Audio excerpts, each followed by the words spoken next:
क्या उत्तराखंड के मुख्यमंत्री पुष्कर सिंह धामी लिटमस टेस्ट में पास हो गए हैं? क्या उत्तराखंड में एंटी इनकम्बेंसी का असर दिखने लगा है? क्या मुख्यमंत्री पुष्कर सिंह धामी अगर बागेश्वर विधानसभा की कमान अपने हाथ में नहीं लेते तो पार्टी जीत से वंचित रह सकती थी? इन सवालों को लेकर मैं आपके सामने हाजिर हो गया हूं। लेकिन आग्रह मैं जरूर करूंगा, खबर अच्छी लगे तो लाइक जरूर कीजिएगा, इस खबर को शेयर करके अपने ग्रुप्स में जरूर भेजिएगा, मित्रों तक जरूर पहुंचाइएगा और चैनल पर अगर आप नए हैं तो इसे सब्सक्राइब आप जरूर कर लीजिएगा।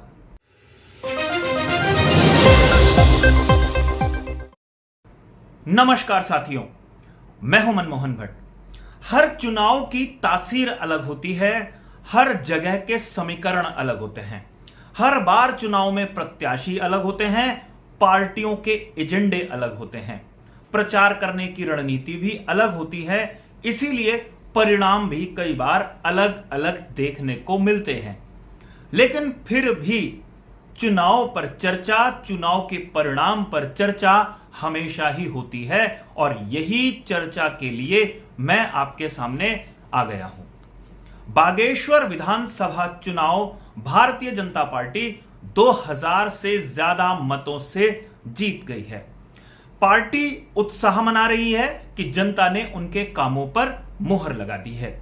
एक दूसरे को बधाइयां देने का सिलसिला जोर शोर से चल रहा है क्योंकि पार्टी को कई जगह हार का भी मुंह देखना पड़ा है पूरे देश भर में जहां जहां उपचुनाव हुए हैं। लेकिन उत्तराखंड में बीजेपी अपनी सीट बचाने में कामयाब रही है। पार्वती दास कांग्रेस के वसंत कुमार से जीत गई है। लेकिन इस जीत के क्या मायने हैं? इस जीत में मुख्यमंत्री पुष्कर सिंह धामी की क्या भूमिका रही है और पिछले चुनाव के मुकाबले इस बार जीत हार का अंतर क्यों कम हो गया है? यह एक ऐसा सवाल है जिसका जवाब बीजेपी को और पुष्कर सिंह धामी की सरकार को अभी से खोजना पड़ेगा।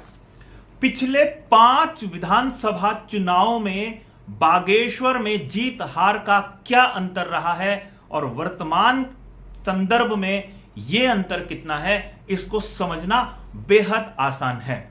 चंदन रामदास के स्वर्गवास होने के कारण यहां पर उपचुनाव कराया गया। चंदन रामदास बीजेपी के एक मजबूत स्तंभ थे बागेश्वर में। आंकड़े खुद ही बता देंगे कि चंदन रामदास की परफॉर्मेंस क्या रही है। लेकिन उसके मुकाबले उनकी पत्नी जब चुनाव लड़ी तो जीत और हार का अंतर कम हो गया। यह समझने की भी हम कोशिश करेंगे कि आखिर ऐसा क्यों हुआ है। सबसे पहले आंकड़े मैं आपको बताऊं, बीजेपी 2400 से ज्यादा वोटों से चुनाव जीती है। उपचुनाव पार्वती देवी जीत गई हैं। वसंत कुमार को उन्होंने हराया, जैसा हमने पहले ही बताया।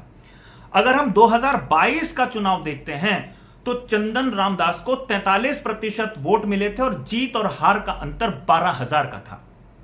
2017 बड़ा ऐतिहासिक चुनाव था बीजेपी के लिए उत्तराखंड में, क्योंकि 51% से ज्यादा वोट चंदन रामदास को मिले थे बागेश्वर में और जीत और हार का अंतर 14500 से भी ज्यादा का था।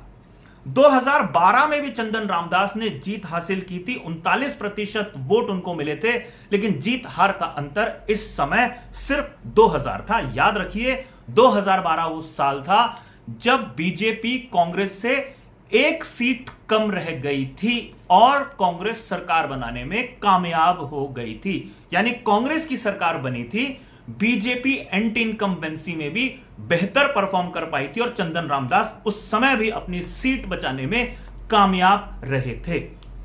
2007 में चंदन रामदास पहली बार विधानसभा चुनाव जीते थे और 6000 के आसपास जीत हार का अंतर था। 2002 में जब पहला विधानसभा चुनाव हुआ था तो राम प्रसाद टमटा चुनाव जीते थे 2200 के लगभग वोटों से।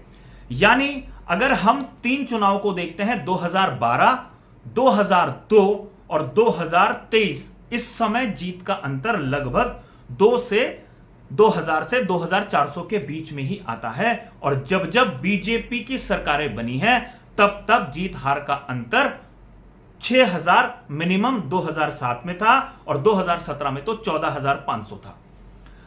2022 में भी 12,000 था। लेकिन इस बार क्यों अंतर कम रह गया, यह एक बीजेपी समझने की कोशिश जरूर करेगी। क्या यह माना जाए कि पिछले 1-1.25 वर्षों में जो पुष्कर सिंह धामी के नेतृत्व में भारतीय जनता पार्टी की सरकार है, क्या यह उसका लिटमस टेस्ट हो सकता है? इस टेस्ट में बीजेपी पास तो जरूर हो गई है, लेकिन जितने बड़े अंतर से बीजेपी पिछले चुनावों में पास होती आ रही है, वैसे डिस्टिंक्शन के साथ पार्टी नहीं पास हो पाई है, यह स्पष्ट है। और एक समीकरण बागेश्वर से लगातार आता है कि अगर आखिरी हफ्ते में मुख्यमंत्री पुष्कर सिंह धामी सक्रिय ना होते, बागेश्वर में जोर ना लगाते, तो पार्टी की और भी बुरी हालत हो सकती थी, सीट उनके हाथ से छिटक सकती थी।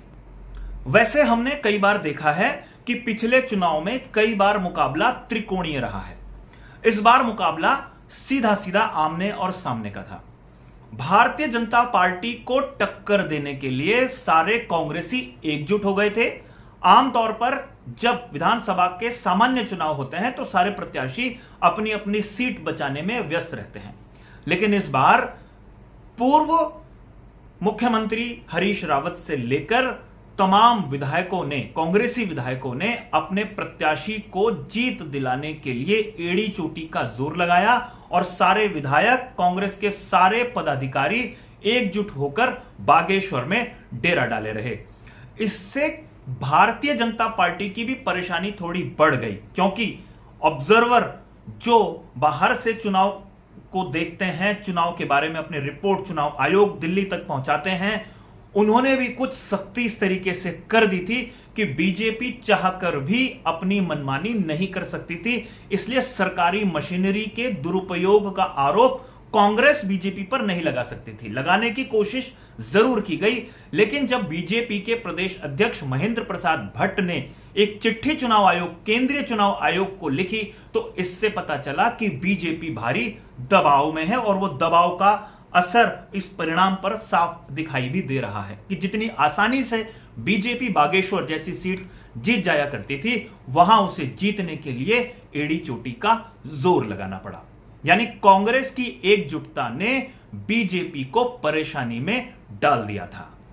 आमतौर पर यह देखा जाता है कि जब लंबे समय तक एक पार्टी सत्ता में रहती है तो उसके खिलाफ एक एंटी इनकम्बेंसी का माहौल होता है। जनता उसके कई कामों से नाराज भी होती है और उत्तराखंड जैसे छोटे से प्रदेश में जहां साक्षरता दर बहुत ज्यादा है, वहां पर सरकार की हर योजना की आलोचना, हर योजना की समीक्षा करने के लिए एक आम व्यक्ति सक्षम होता है।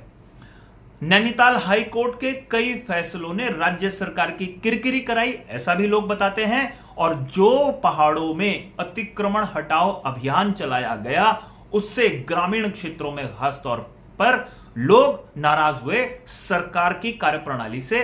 नैनीताल हाईकोर्ट के निर्देश का सरकार किस तरीके से जवाब दे सकती थी, यह एक अलग विषय है, लेकिन यह भी एक कारण था कि लोग थोड़े से नाराज थे। हां, लेकिन यह बात स्पष्ट है कि अगर जीत और हार का अंतर लगभग 2,500 वोट पर आकर सिमट गया है, तो इससे जनता के मूड का अंदाजा तो लग ही जाता है। जैसा हमने पहले भी कहा कि हर चुनाव की तासीर अलग होती है, समीकरण अलग होते हैं, प्रत्याशी अलग होते हैं, प्रत्याशियों के प्रचार करने का तरीका अलग होता है, लेकिन फिर भी चुनाव पर चर्चा, चुनाव के परिणाम पर समीक्षा होती ही रहती है। और यहां पर इस बात को जरूर मानना चाहिए कि जनता ने अपनी मुहर भारतीय जनता पार्टी के पक्ष में जरूर लगाई है उत्तराखंड में, लेकिन उसके मूड का अंदाजा लग चुका होगा अब सरकार को भी।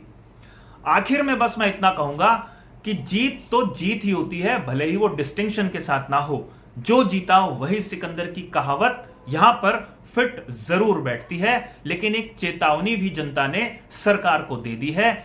अभी के लिए साथियों इतना ही। अगली रिपोर्ट में आपसे फिर मुलाकात होगी, तब तक इजाजत दीजिए। नमस्कार।